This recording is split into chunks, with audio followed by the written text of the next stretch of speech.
आदिवासियों की केवल 18% जमीन बची है। कितनी? 18% जमीन आदिवासियों की बची है। 67% जमीन थी अपनी 1911-12 में, यानी इस देश का आधा भारत किसका था? आदिवासियों का था।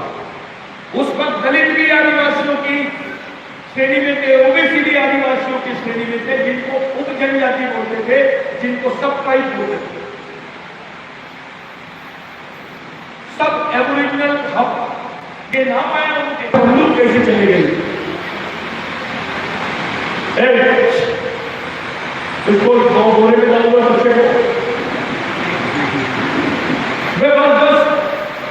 हाँ।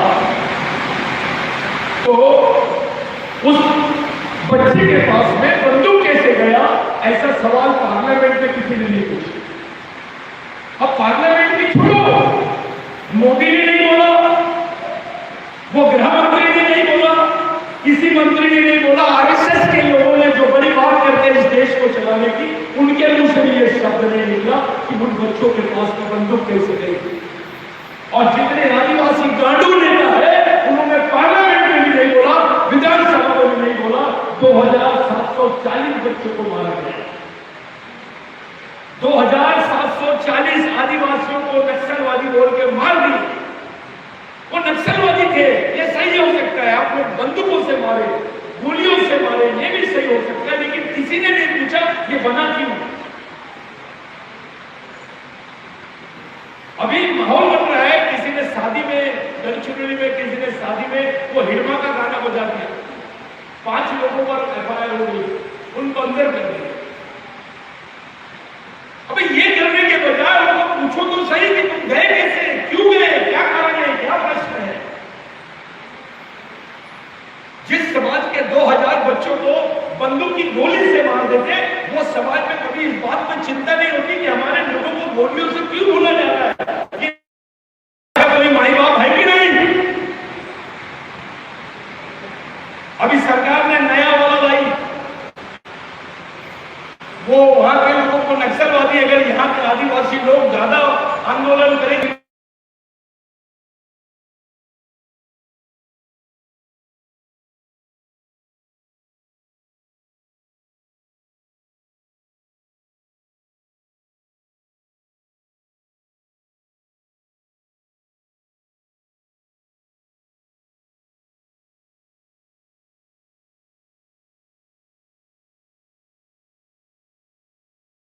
देखते रहते हैं, उनको एक महीना रेट मिलता है, स्टाइल खाने के वाले हो जाते हैं बच्चों को। कोई नेता नहीं जाता वहां पर, कोई बात नहीं करता। वो बच्चा अगर कल अपना आंदोलन करा कि मेरे को खाना होना, मेरे को किताबें होना, और उसको हर नक्सल बोल दिए, तुम लोग क्या करोगे बताओ? तुम इस पे क्या सोच रहे हो? आधे से ज्यादा दलित आदिवासियों को नक्सलवादी घोषित कर दिया। हमारे लोगों को नक्सलवाद के नाम पर टैग लगा के हमारे पूरे आंदोलनों को, हमारी विचारधारा को, हमारे लोकतांत्रिक आंदोलन को कुचलने की ताकत रखने वाले लोग उसको दबाने की कोशिश कर रहे हैं। यह पहला मामला। आपकी 67% जमीन की 18% हो गई है। जिस परिवार में कभी 100 एकड़ जमीन होती थी, आज उस परिवार में 5 एकड़ बची है। यानी आपके पास से जमीन का अधिकार जो है वो खत्म होने वाला है। जो बची कुची जमीन है उसका सर्वे हो गया है सैटेलाइट से। अभी जो काटोल के लोग हैं, कोंडाली के लोग हैं, सिवनी के लोग हैं, बाकी जगह के लोग हैं, ये सुन लो कि तुम्हारे एरिया में भी सैटेलाइट से सर्वे हो गया है जमीन का। अब वो जमीन तुम्हारी नहीं रहेगी, गवर्नमेंट वो जमीन तुमसे ले लेगी। वो गवर्नमेंट छीन लेगी, तुमको मालूम भी नहीं पड़ेगा। जैसे गढ़चिरौली में छीने, जैसे पेच में छीने, जैसे कोंडाली और हिंगा में छीने, जैसे बाकी जगह पे छीने, काटोल में भी वही बात आने वाली है। वही बात सामने में आएगी, वही बात हिंगा में आएगी, वही मेल घाट में चल रहा है। वहां तो ग्राम सभा को भी मान्य नहीं कर रहे वो लोग। तो आपकी जमीन के अधिकार खत्म हो गए। अब रही बात समाज। समाज किसको बोलते हैं? कल तुम्हारा गवर्नमेंट ने साथ नहीं दी, कोई तुम्हारे साथ नहीं है, तुम जिंदा कैसे रहोगे? आज जो मुस्लिम समाज है वो क्यों जिंदा है, वो क्यों अस्तित्व है उसका? क्योंकि उस समाज का मिशन है। उस समाज की 16 साल की लड़की भी नन बन जाती है, उनके स्कूल चलते, कॉलेज चलते, उनका गिरजाघर चलता, उनके दवाखाने चलते, उनका मिशन चलता है। इसलिए आज उनको उसकी जरूरत नहीं पड़ती। वही बात क्रिश्चियनों के लिए, वही बात मुस्लिमों के लिए, उनके मदरसे चलते। अभी अभी उस बुद्ध विहार में थोड़ा सा डेवलपमेंट हुआ है, लेकिन उसको हम लोग डेवलपमेंट नहीं मानते। लेकिन आदिवासियों का क्या चल रहा है? कोई आता है मैं गौंडी धर्म की बात करूं, कोई आता है मैं गोंड हूं, मैं प्रधान हूं, ये फलाना है, ये ढिकाना है। ये गांडूगिरी छोड़ो, इसको वैचारिक नपुंसकता बोलते हैं। अबे तुम्हारा खून एक है, चाहे गोंड हो, भील हो, प्रधान हो, कोल्पू हो, नगाची हो, हल्बी हो, तुम्हारा डीएनए एक है, खून एक है, तुम्हारी संस्कृति एक है, तुम्हारी समस्या भी एक जैसी है, तुम्हारी लड़ाई भी एक जैसी है, तो समाज भी एक होना चाहिए। क्या बात है, आपका समाज क्यों नहीं आ रहा है?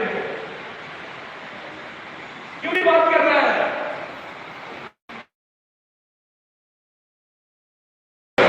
वहां कुछ हुआ तो उसके लिए वो उठता भी नहीं है, उसकी लड़ाई भी नहीं लड़ता। वहां कुछ हुआ तो उसके लिए वो उठता भी नहीं है, उसकी लड़ाई भी नहीं लड़ता। काटोल की बात करो, इतने सारे लोग हैं काटोल में, कितने लोगों के साथ संपर्क होगा, संगठन की वजह से कितने लोगों का भला होगा, लेकिन जिनका भला किया आज दिखने नहीं कोई नहीं आया। क्या बताओगे तुम? क्या बताओगे तुम? आएगा है क्या ऐसा कुछ कि आप लोग अपने बच्चों को समझा सके? ऐसा कुछ है? अरे हो नहीं बोला ना, कायदे बोला आएगा नहीं है। तो ये निर्माण करने की जरूरत किसकी है? ये काम करने का काम किसका है? ये निर्माण कौन करेगा? आपको करना पड़ेगा। कोई राहुल गांधी नहीं आएगा, कोई मोदी नहीं आएगा, कोई आदमी पार्टी ये नहीं आएगी, समाज का संगठन काम करेगा। समाज में जितने पार्टियां चल रही है ये राजनीतिक पार्टी है। ये समझ लो एक तरीके से वो ढोर डॉक्टर है और आदमी का इलाज करना है। तो जानवर का डॉक्टर अगर आदमी का ऑपरेशन करेगा तो आदमी बचेगा कि मरेगा? अबे आदमी का ऑपरेशन करना है तो उसके लिए डॉक्टर भी आदमी नहीं होगा, यानी विचारों का आदमी होगा। वो तुम्हारे कारखाने में तैयार हुआ वो रहना चाहिए, उसकी विचारधारा में दम रहना चाहिए। ऐसे आदमी को समाज का सामाजिक नेतृत्व देना चाहिए। समाज बहुत बड़ी चीज है। अगर आज समाज नहीं होता तो हमारे बदन पे कपड़े नहीं होते, हमारे पेट में रोटी नहीं होती, हमारे लोग आज जंगलों में पड़े रहते। समाज को जिस तरीके का आप लोग अपने बुजुर्गों का, अपने पूर्वजों का कार्यकाल देखो, डॉक्टर बाबा साहब आंबेडकर के बच्चे मर जाते थे, उसको एक महीने बाद पता चलता था कि तेरे बच्चे मर गए। महात्मा ज्योतिबा फुले कचरे की डब्बी में लेके गए उनको, उनकी बॉडी म्युनिसिपल कॉर्पोरेशन के लोगों ने लेके गए। ये त्याग है उनका। भी 27 साल तक के लड़ते रहा वो, अपनी बहन को नहीं पहचान पाया। जब वो 27 साल बाद गया, वो उसको पकड़े जेल में मिलने के लिए, फांसी की सजा सुनाए थे, तो अपनी बहन को नहीं पहचान पाया और बोल दिया मैं इनको नहीं पहचानता। मेरे लिए मेरा भगवान कह रहे मेरा समाज है, मेरे को पूरे समाज के सामने फांसी दे। ये बात समाज का इतना बड़ा महत्व है। भगवान छोटी चीज है समाज के सामने, समाज बहुत बड़ी चीज है। समाज ने तुमको अधिकार दिया, समाज ने तुमको पहचान दिया, समाज ने तुमको जमीन दिया, समाज ने तुमको जीवन दिया, समाज ने तुमको जीना सिखाया। कौन से भगवान ने किया? अगर आज एक इंटरव्यू ये महापुरुष नहीं होते, बाबा साहब, महात्मा फुले, संभाजी महाराज, ये लोग नहीं होते तो हमारे पास जमीन के टुकड़े होते क्या? तो तुमको जमीन देने वाले भगवान का नाम अगर किसी ने पूछा तो किसका नाम दोगे तुम? आसाराम बाबू का लोगे? किसका लोगे? रामदेव बाबा का लोगे? तुमको मालूम होना चाहिए ये लोग तुम्हारे जीवन में क्या महत्व रखते हैं। आरक्षण नाम की चीज तो खत्म हो गई है, पूरा प्राइवेटाइज हो गया है। अब कोई आरक्षण का सिस्टम ही नहीं है। कोई अगर ये प्रूव करके बता दे कि यहाँ पे रिजर्वेशन है तो मैं काम करना छोड़ दूंगा। रिजर्वेशन खत्म हो गया, प्राइवेटाइज हो गया। 100 लोग 1 लाख लोग एप्लीकेशन करते हैं और 2 पोस्ट देते हैं। उनके मुंह में जीरा। 1 लाख लोग एप्लीकेशन करते हैं और 2 ही पोस्ट देती है। यानी 98,000 लोग 98 लोग जो गए बेचारे बेरोजगार रहे, वो उनके बारे में क्या सिस्टम है तुम्हारे पास? आज अच्छे लड़के आदिवासियों के ग्रेजुएट होकर पढ़े हैं, कोई बीएड कराए, इंजीनियरिंग कराए, उसके पास जॉब नहीं है, नौकरी भी नहीं मिलेगी तुमको, आरक्षण भी खत्म, जमीन भी खत्म, समाज भी खत्म, जिंदा कैसे रहोगे? कैसे जिंदा रखोगे तुम अपने समाज को? आरक्षण खत्म, नौकरी खत्म, मजदूरी नहीं देंगे तुमको, तुम्हारी जात देगी तुमको, कोई चौकीदारी का काम नहीं देगा। चौकीदारी के भी टेंडर निकलते हैं, कोणाकडे जेवणार तुम्ही? तुमची जमीन जर या लोकांनी सिरून घेतली, हिसकून घेतली, काय करणार तुम्ही? कसा प्रतिकार करणार त्याचा? कोणता संघटन है तुम्हारे पास? कौन से संगठन के माध्यम से तुम लोग इसकी लड़ाई लड़ेंगे? तुम बताओ तो सही, कौन सा नेता है? नाम बताओ उसका। चलो सब लोग उसके पास जाते हैं, अपने समाज का सबसे बड़ा नेता है, चलो उसके पास, मैं लेके चलता हूं। नाम तो बताओ कि जो अपने समाज की लीडरशिप कर सकता है। अरे जो अम्बेडकराइट आंदोलन है, उसके नेताओं के ये हाल हो गए कि वो पार्लियामेंट में कविता पढ़ते हैं, वो तुम्हारा कुछ नहीं कर सकते। ओबीसी के ये हाल हो गए कि उनको राम मंदिर के अलावा दुनिया में सबसे बड़ा प्रश्न दिखता ही नहीं, और आदिवासी के ऐसे हाल हो गए कि उनको रामदेव बाबा के अलावा दूसरा कोई बड़ा आदमी दिखता ही नहीं। और वो कौन सा बाबा है? बागेश्वर बाबा। उसको कुछ पूछते हैं अंदर श्रद्धा वाले तो भाग जाता है, उसका नाम बागेश्वर नहीं भागेश्वर होगा। आदिवासियों में बात करते हैं, आदिवासी संस्कृति दुनिया की सबसे साइंटिफिक संस्कृति है। आदिवासी आदमी के बारे में बात नहीं कर सकते। इस देश में भगवान पैदा नहीं हुआ था तब से आदिवासी रहता है, इस बात को समझ लो। एंथ्रोपोलॉजी बोलती है, इस देश का साइंस बोलता है। इस बात को डॉक्टर बाबा साहब अम्बेडकर ने जिया झटकन के, जो एंथ्रोपोलॉजिस्ट था, जिया झटकन से डॉक्टर बाबा साहब अम्बेडकर का जो संवाद हुआ, उसमें बाबा साहब ने स्वीकार किया कि इस देश में भगवान पैदा नहीं हुआ था तब से आदिवासी। भगवान को छू दीजिए आदिवासियों के सामने। आप किसके वंशज हो? कौन हो आप? कभी सोचे? चालना भाई त्याच्या मागे मागे खाल्ला तो आला, तो एक नीला झंडा घेऊन आला, हा भगवा घेऊन आला, हे तिरंगा घेऊन आला, त्याच्या मागे मागे। अरे अपने समाज का ये झंडा है पीला वाला, अपन अपना गोंडी धर्म चलाइए। अबे गोंडी धर्म कैसे है? ये तो संस्कृति है। धर्म तो 3000 साल पहले पैदा हुआ।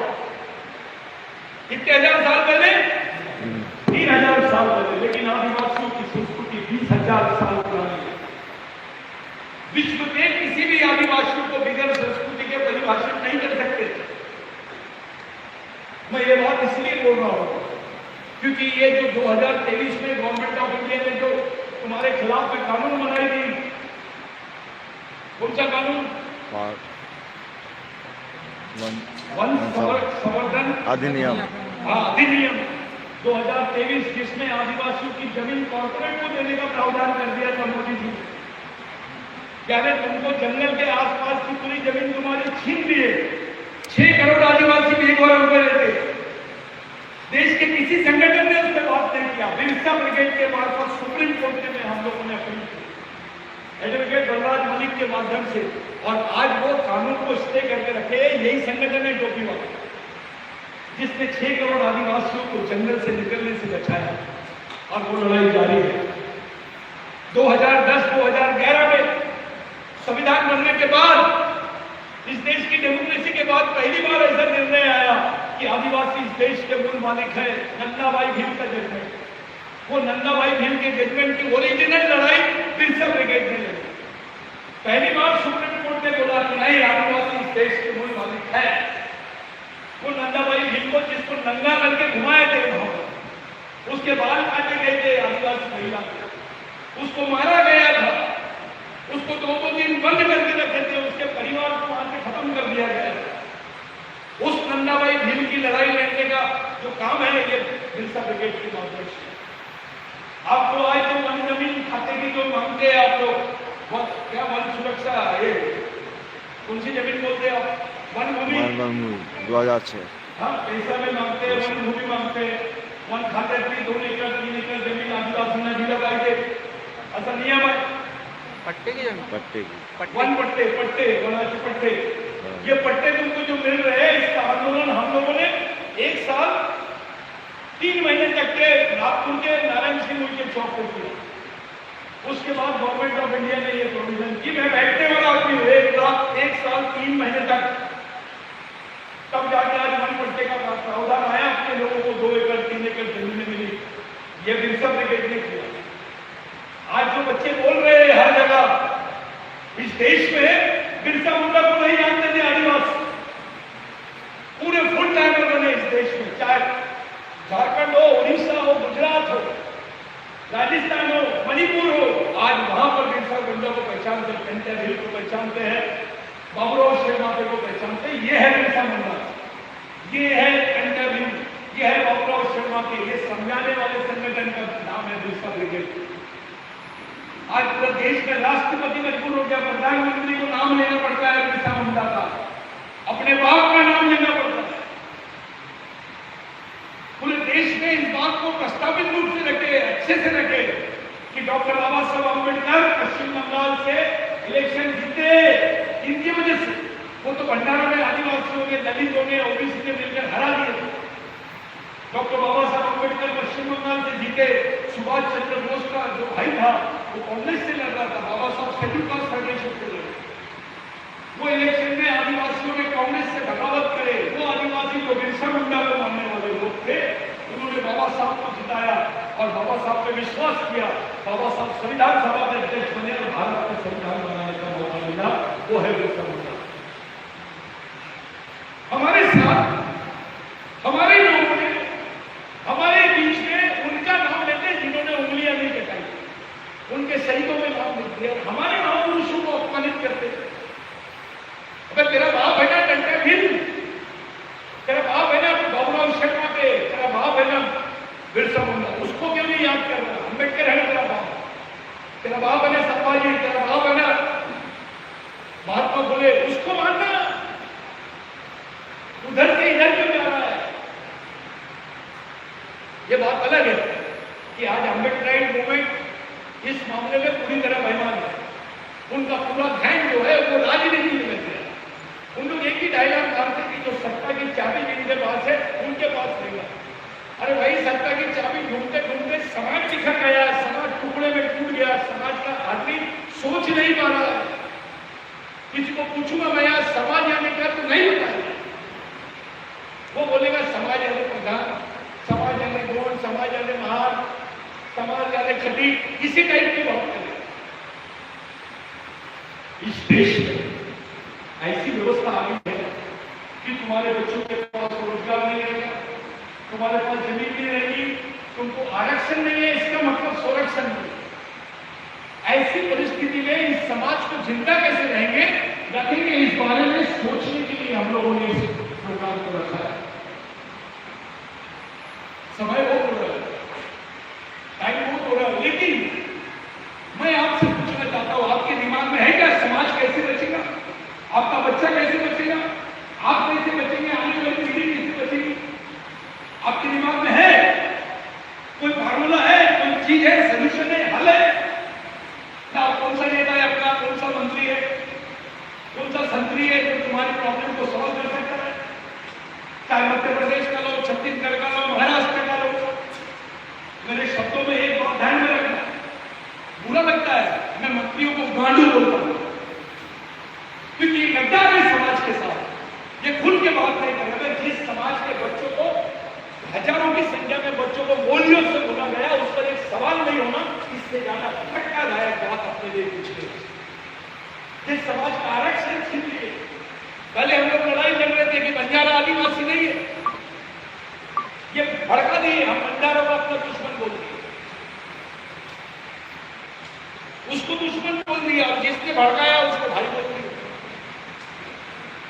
हमको समझना ही नहीं, अबे आरक्षण ही नहीं है तो आरक्षण की लड़ाई कैसे लड़ सकते? तुमको बहकाया जाता है, कर्मचारियों को बहकाया जाता है प्रमोशन के नाम पर, बदली के नाम पर और बहुत सारी ट्रांसफर के नाम पर। ये सब चीजें हमारे कर्मचारियों को डराने और बहकाने के लिए यूज करते हैं। आज का दिन भले हम लोग आए हैं, कम शब्दों में हम लोगों ने बात की है, लेकिन एक बात ध्यान में रखना, यहां से आपको मिशन चलाना है। मैं ये कार्यक्रम जो है रिपीट होना चाहिए, मैं इससे समाधान नहीं हुआ मेरे को, ये कार्यक्रम से मेरे समाधान नहीं हुआ, मेरे को लोग नहीं बराबर मिले, समय बराबर मैनेज नहीं हुआ, कार्यकर्ता घर से निकला नहीं, कुछ लोगों की शिकायत की कि भैया उनको कॉम्प्लेट नहीं मिले, उनसे बातचीत नहीं हुई। ये सब चीजों की शिकायत मेरे को अपनी बात नहीं दिखनी चाहिए। रमेश चंदू दादा, आप लोगों से मेरी विनती है, कॉमरेड, अपने लोगों तक के अपने लोगों ने जाना चाहिए और एक अलग टाइप की मुहिम, अभी समाज जोड़ो मुहिम चलाना है आपको। हमारे आदमी को तो दूसरा आदमी बेवकूफ नहीं बनाना चाहिए। अगर वो चलना भी देता है तो समाज के मिशन के लिए, सोचता भी है तो सामाजिक मिशन के लिए, जीता भी है तो सामाजिक मिशन के लिए और मरता भी है तो सामाजिक मिशन के लिए। ऐसी परिस्थितियों का निर्माण करना है, इसलिए समाज जोड़ो अभियान चलाना है अपने को। समाज जोड़ो समाज बचाओ अभियान, हर घर से कम 30 रुपए महीना यानी 1 रुपए रोज आना चाहिए मिशन के लिए काटोल। इसी काटोल में अपने एक ऑफिस ले रहे हैं, 15 दिवसानंतर तुम्हाला इथं आपला कार्यालय दिसेल, तहसील कार्यालयाच्या समोर तिथं आपले लोक येऊ शकतात, त्यांची जी काही समस्या आहे त्याच्याबद्दल ते सांगू शकतात, त्यांची मदत करणार। परंतु शर्त अशी आहे, अट अशी आहे की तुम्ही समाजासोबत राहिलं पाहिजे, तुम समाज के साथ रहना चाहिए। एक एमएलए बनाते हो, एक नेता बनाते हो, बहुत सारे काम करते हो, हमें कार्यकर्ता रहेगा तो जिंदगी भर समाज के लिए काम करेगा, उस तरफ सोचो। ये काम अपने को करना है। समाज जोड़ो अभियान, चाहे सिवनी मध्य प्रदेश के लोग हैं तो उनको भी बोल रहा हूँ, एक परिवार को जोड़ने का अभियान चलाओ और अपने ये जो जनगणना वाले आ रहे हैं उसमें कोया संस्कृति लिख दो, आदिवासी संस्कृति लिख दो, सब लेकिन धर्म मत लिखना, नहीं तो भारत में विश्व में जो यूएन का संविधान है, यूनाइटेड नेशंस का जो संविधान है, जो संयुक्त राष्ट्र का संविधान है, उसमें वो आदिवासी नहीं है, धार्मिक है। विश्व के किसी भी आदिवासियों को परिभाषित करने के लिए केवल सांस्कृतिक आधार करता है। आज संविधान में हमारे अधिकार दे करके ठीक है, कल अंतरराष्ट्रीय संविधान में हमारा अधिकार नहीं रहेगा, हमारी पहचान नहीं रहेगी तो हमारे बच्चे को संरक्षण कैसे मिलेगा? इसलिए जनगणना के वक्त अपने कॉलम में लिखो कोया संस्कृति, कोडी संस्कृति, आदिवासी संस्कृति, लेकिन धर्म मत लिखना। ये जबरदस्ती तुमसे धर्म दिखाएंगे और जब धर्म दिखा देंगे तो तुम आदिवासी नहीं रहेंगे। सावधान रहो, अपने गांव के सब लोगों को बताओ, इसकी मुहिम छेड़ो, क्योंकि अभी डिजिटल वो कर रहे हैं, क्या बोलते हैं उसको, डिजिटल होगा। अब जब आदिवासी को कंप्यूटर ही नहीं समझता, वो डिजिटल होगा तो तुमको कोई पावती मिलेगी क्या? तुमने आदिवासी संस्कृति बोले और उन्होंने हिंदू लिख दी, तुमको तो तुम क्या करोगे? जब तुम हिंदू बन जाओगे आदिवासी नहीं रहोगे, तुमसे ये भी छीन लेंगे, वो भी छीन लेंगे। तुमको आरक्षण धर्म के आधार पर नहीं मिलेगा, संस्कृति के आधार पर मिलेगा। ये तुमको खत्म करने का षड्यंत्र है। जब तुमको सर्वे करने आएंगे उनके पास कोई पावती नहीं रहेगी, सर आपके पास कोई एविडेंस ही नहीं, आप चैलेंज कैसे करेंगे? पश्चिम बंगाल में 1 करोड़ लोग वहां से हटा दिया, उनके वोट से निकाल दिया, उनको आधार कार्ड भी राशन कार्ड भी नहीं मिलता। वो लोग 1 करोड़ में 32 लाख आदिवासी थे। कितने?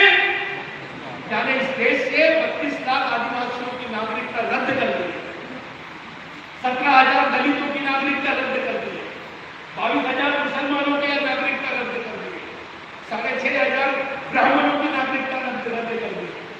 इनको जो चाहिए वो उस तरीके से करें। ये बहुत बड़ा खेल है, ये बहुत बड़ा एक षड्यंत्र है, इससे आप मीटिंग हमने रखे थे साथियों, इस मीटिंग का उद्देश्य तो पूरा नहीं हुआ। इस मीटिंग में जब सब लोगों ने ये किया, लेकिन इस मीटिंग में एक टेस्ट हुआ जिसमें जितने लोगों ने बोला मैं उनसे बहुत सेटिस्फाइड हूँ। जितने लोग आए आप लोगों ने अच्छे से सुना, इससे भी हम लोग बहुत समाधान हुए। भले इसका कोई रिजल्ट निकले ना निकले, लेकिन हमको याद रखो वैचारिक प्रक्रिया से ही आप तो समाज बचा सकते हो। नहीं तो कोई ऐसे बाजे बजाने से नाचने से समाज नहीं बचने वाला। नाचना भी एक कला है, वो बच्चों के लिए जिन्होंने अच्छा सांस्कृतिक डांस किए, वो किसी डिस्को डांस में नहीं नाचे, वो आपके नाच किस पे करे हैं, उनके लिए जोरदार ताली बजाओ। वो बच्चे अभी कुंवारा भीषण में एक हेमा मालिनी आई थी, हेमा मालिनी आई कुंवारा भीषण में, और उसने महाभारत का जो द्रौपदी का ये था वो डांस करी। और कुछ लोगों ने षड्यंत्र रचे कि महाभारत का जो भीम है वही कुंवारा भीषण है। उसके खिलाफ में अपने कुछ लोगों ने आंदोलन किया कि नहीं, वो कुंवारा भीषण वैसा नहीं है, ये बहुत अलग है। साथियों, कुंवारा भीषण स्टोन एज का गॉड है, यानी उसको तुम क्या बोलते, पाषाण काल, यानी जब पत्थर के औजार बना के आदमी जीता था, उस वक्त से कुंवारा भीषण को लोग मानते हैं। उस समय से कुंवारा भीषण के प्रति लोगों में आदर है। उसको जल का देवता बोलते हैं, हवा का देवता बोलते हैं और जमीन का देवता बोलते हैं। जब अपनी खेती देखो, आदिवासी में गोंड लोग उसको क्या बोलते हैं, भीमाल पे उधर जाओगे तो बल्लाल बोलते हैं उसको, इधर बिल्लाल बोलते हैं उसको। हाँ, इधर वो कुछ और नाम से पुकारते हैं, तो भाई अलग अलग आदिवासी वो नाम से पुकारते हैं। लेकिन सब आदिवासी अपने क्षेत्र में मार्च महीने में या बाकी समय में जब खेती करते हैं, हवा आना चाहिए, पानी आना चाहिए, तो उसकी पूजा करते हैं। वो है कुंवारा भीमाल पे। भीमाल पे का मतलब होता है गोंडी में जिसको हम पकड़ नहीं सकते। भीमाल यानी जिसको हम पकड़ नहीं सकते। पानी को पकड़ सकते क्या? जमीन को पकड़ सकते क्या? मिट्टी अलग चीज है, जमीन अलग चीज है। जमीन को पकड़ सकते, हवा को पकड़ सकते, तो ये तीन चीजों का पेड़ जो है उसी का नाम है भीमाल पेड़। ये तुम्हारे सिक्के पे जो तीन सेर दिखते हैं अशोकाकालीन बुद्ध के काल में, इसका बहुत महत्व था। वो सिक्कों का मेन चिन्ह वही है, जल, जमीन और जंगल, बीच में जमीन है।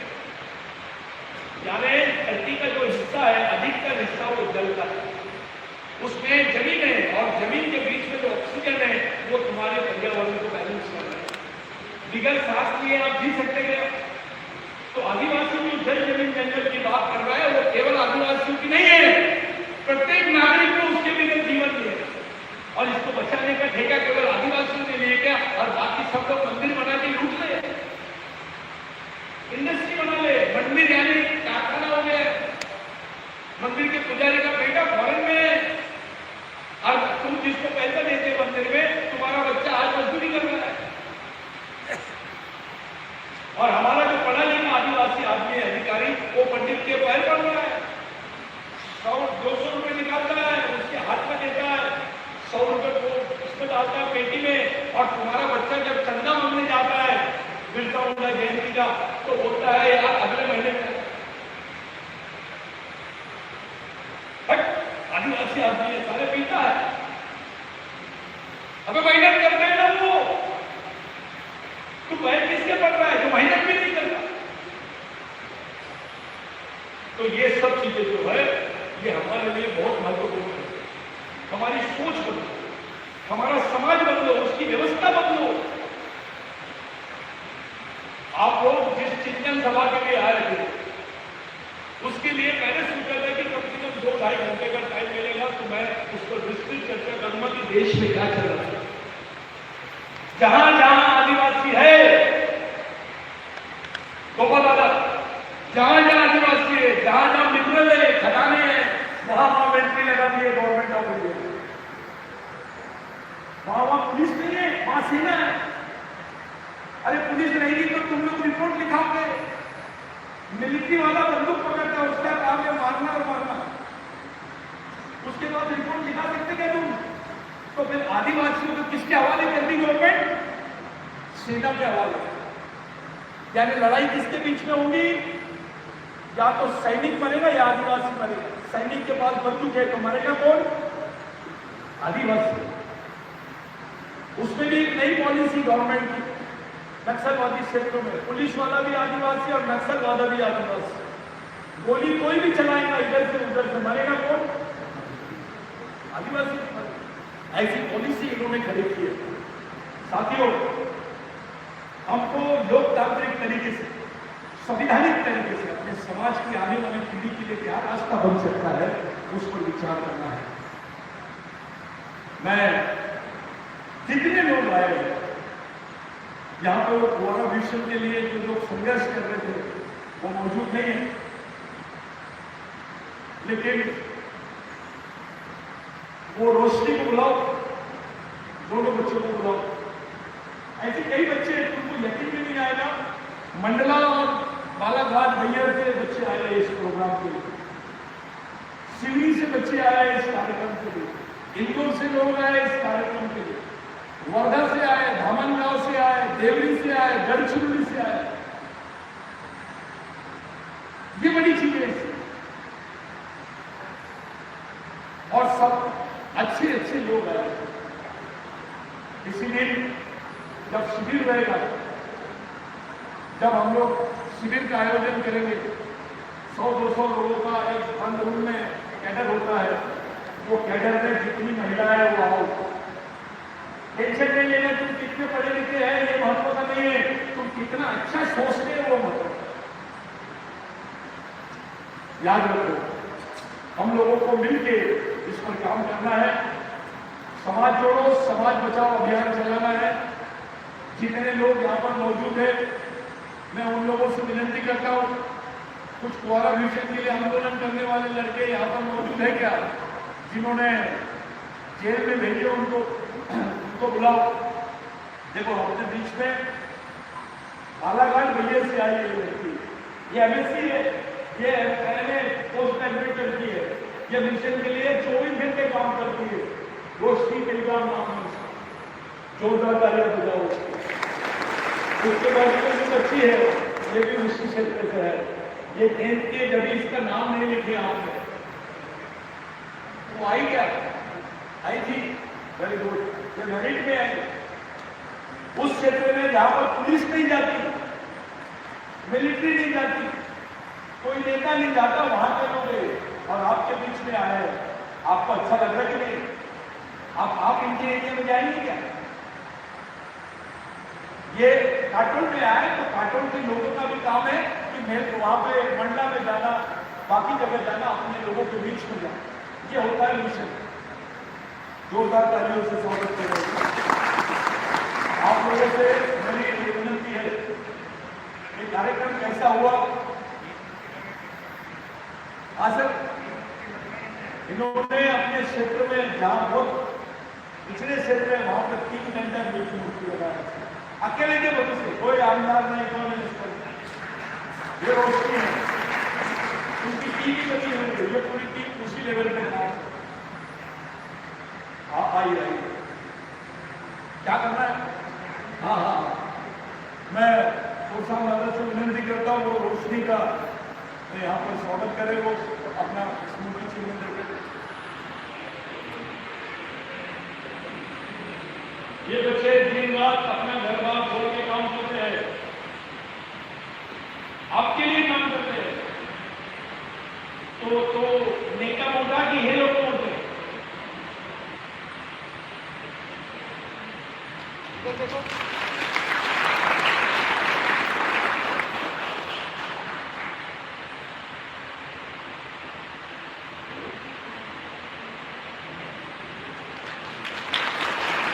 पहला गिफ्ट आपको इसलिए दिए क्योंकि आप मेरिट में आए, दूसरा इसलिए दिए कि रोशनी के साथ रात में काम करते हैं।